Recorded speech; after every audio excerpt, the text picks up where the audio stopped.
Bismillahirrahmanirrahim. Assalamu alaikum students. Welcome to our today's lecture.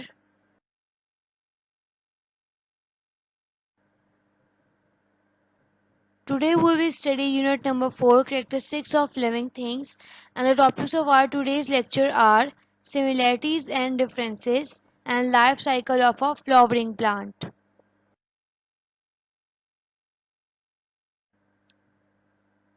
First topic is similarities and differences. All people are from the same species. We are humans. We look similar, but we have differences or variations. तमाम लोग एक species से belong करते हैं. हम सब humans हैं. हम सब एक जैसे दिखते हैं, लेकिन हम में बहुत ज़्यादा डिफरेंसेस मौजूद हैं. Humans look nothing like butterflies. हम में और बटरफ्लाइज में कुछ भी एक जैसा नहीं है. We have some similar features, legs for example, but we are different species with lots of obvious variations. हम में और बटरफ्लाई में एक सेम चीज़ है, जैसे कि हमारी लेग्स, लेकिन हम लोग डिफरेंट स्पीशी हैं और हम में बहुत ज़्यादा डिफरेंट वेरिएशंस हैं. Have you noticed how people look a little bit like there mother and a little bit like their father? क्या आपने कभी नोटिस किया है कि कुछ लोग अपनी मदर से मिलते हैं और कुछ लोग अपने फादर से मिलते हैं? However, they do not look exactly the same as their parent. This is because we inherit half of our features from each parent. लेकिन कोई भी इंसान अपने पेरेंट से बिल्कुल सेम मैच नहीं होता. ये इसलिए क्योंकि हमने जो चीज़ें इनहेरिट की हैं, जिससे हम बने हुए हैं, वो हाफ चीज़ें हम अपनी मदर से लेते हैं और हाफ चीज़ें हम अपने फादर से लेते हैं. Plants and animals inherit characteristics from their parents, but characteristics can also be affected by their environment.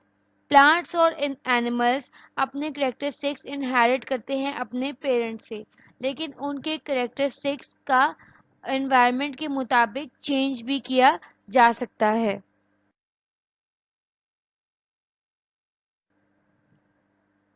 Life cycle of a flowering plant.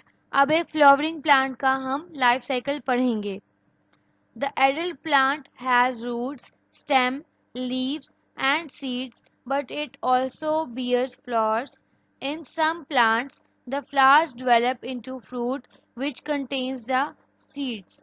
जो एक एडल्ट प्लांट होता है उसमें रूट, स्टेम, लीव्स और सीड्स प्रेजेंट होते हैं और उनमें फ्लावर्स भी होते हैं. और कुछ प्लांट्स में ऐसे फ्लावर्स होते हैं जिससे वो फ्रूट बनाते हैं और उस फ्रूट के अंदर उस प्लांट का सीड मौजूद होता है.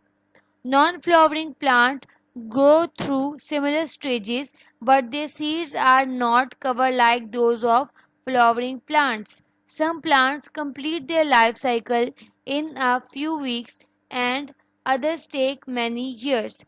कुछ नॉन फ्लावरिंग प्लांट्स जिनके ऊपर फ्लावर्स ग्रो नहीं करते, उनके ग्रोथ के भी कुछ ऐसे ही स्टेजेस होते हैं, लेकिन उनके जो सीड्स होते हैं वो किसी भी फ्लावर के अंदर मौजूद नहीं होते, क्योंकि उस प्लांट के ऊपर फ्लावर ग्रो ही नहीं करते. और कुछ प्लांट्स जो हैं वो अपना लाइफ साइकिल कंप्लीट करते हैं कुछ वीक्स में, जबकि कुछ ऐसे प्लांट्स होते हैं जो काफ़ी ईयर्स लेते हैं. सबसे पहले एक सीड होता है, वो सीड ग्रो करता है, उसमें जर्मिनेशन होती है. उसके बाद उससे सीडलिंग यानी कि कुछ लीव्स ग्रो करते हैं, जिसके बाद वो एडल्ट प्लांट बन जाता है. और एडल्ट प्लांट का जो फ्रूट होता है उसके अंदर ही उसके सीड मौजूद होते हैं. उसी सीड से एक न्यू फ्रूट या प्लांट ग्रो करता है, जैसे कि यहाँ भी आपको नज़र आ रहा है.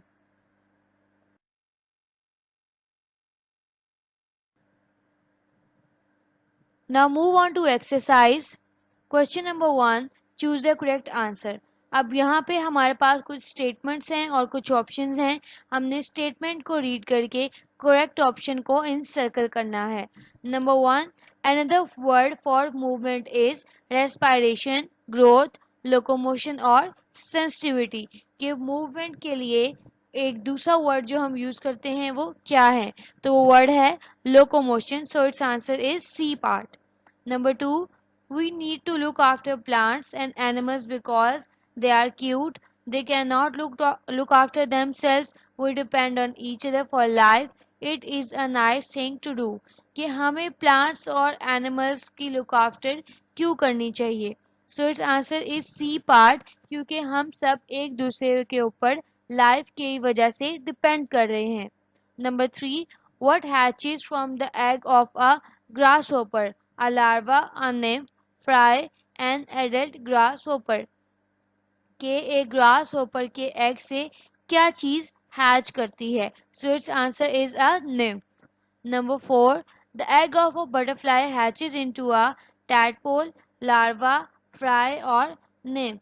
कि एक butterfly का egg किस चीज में hatch करता है? So its answer is a larva.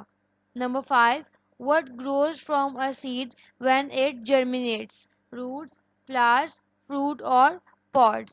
के एक seed से क्या चीज germinate करती है? So its answer is a fruit.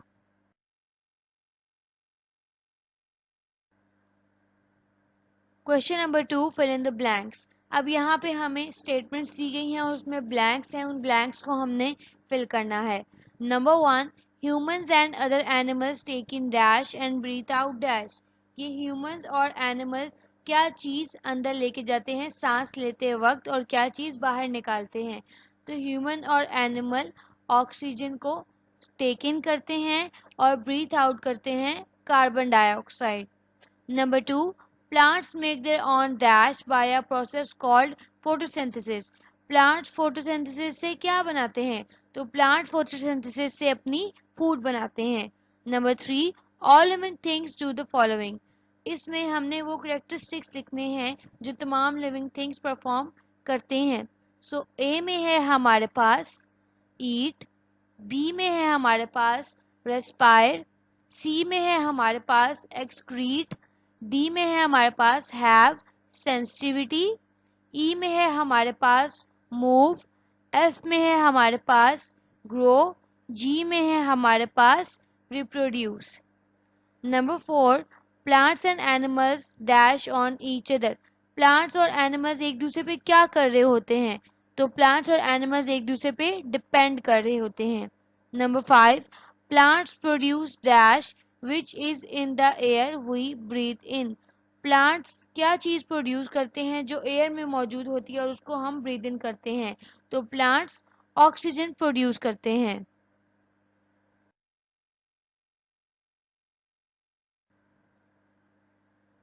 Question number 3, mark the sentences with true और false.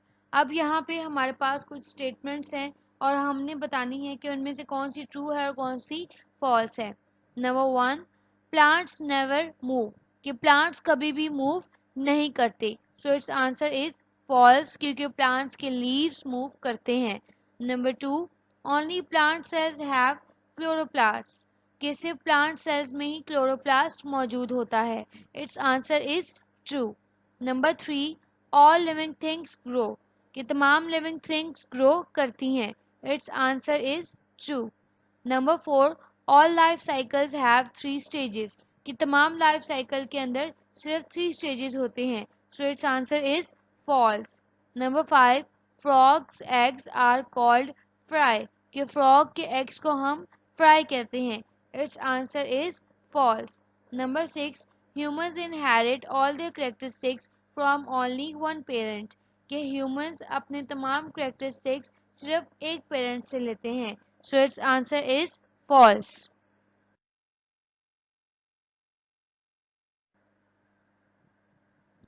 Find one word for each. अब यहाँ पे आपके पास ये स्टेटमेंट्स हैं और आपने इसका वर्ड सर्च करना है कि ये किस चीज़ के बारे में बात हो रही है. फिर जो इसका आंसर होगा वो इस लाइन के आगे आपने लिखना है. Number 1, the gas that we need to breathe. कि हमें सांस लेने के लिए कौन सी गैस चाहिए? तो हमें सांस लेने के लिए ऑक्सीजन चाहिए. Number 2, another word for movement. Movement के लिए जो वर्ड हम यूज़ करते हैं वो क्या है? तो मूवमेंट के लिए हम लोकोमोशन यूज़ करते हैं. Number 3, The word for the process of getting rid of waste products. Waste product को अपनी बॉडी से रिमूव करवाने के प्रोसेस को हम क्या कहते हैं? तो इस प्रोसेस को हम एक्सक्रीशन कहते हैं. Number 4, the word for frog eggs. कि फ्रॉग के एग्स को हम क्या कहते हैं? तो फ्रॉग के एग्स को हम स्पॉन कहते हैं. Number 5, a young fish. एक यंग फिश को क्या कहते हैं? तो एक यंग फिश को हम फ्राई कहते हैं.